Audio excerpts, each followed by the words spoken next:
అందరికీ నమస్తే అండి. ఈరోజు మేము జూబ్లీ హిల్స్లో ఉన్న పెద్దమ్మ తల్లి గుడికి వెళ్ళాము. దర్శనం చాలా బాగా జరిగింది. గుడి లోపలికి వెళ్ళిన తర్వాత రైట్ సైడ్లో కొబ్బరికాయలు పువ్వులు అమ్ముతున్నారు, అవి తీసుకున్నాము.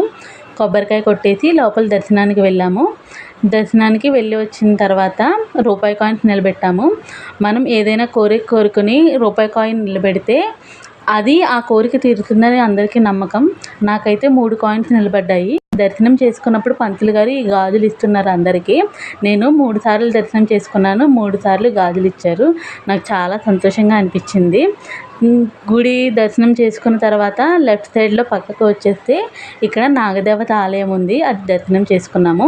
తర్వాత పక్కనే లక్ష్మీ గణపతి సరస్వతి ఆలయం ఉన్నాయి, అవి కూడా దర్శనం చేసుకుని బయటకు వచ్చాము. బయటకు వచ్చిన తర్వాత ఇక్కడ ఇలా ఆవు దూడ విగ్రహం ఉంది, చాలా బాగా నచ్చింది. తర్వాత బయట నుంచి చూస్తే గోపురం ఇలా ఉంటుంది.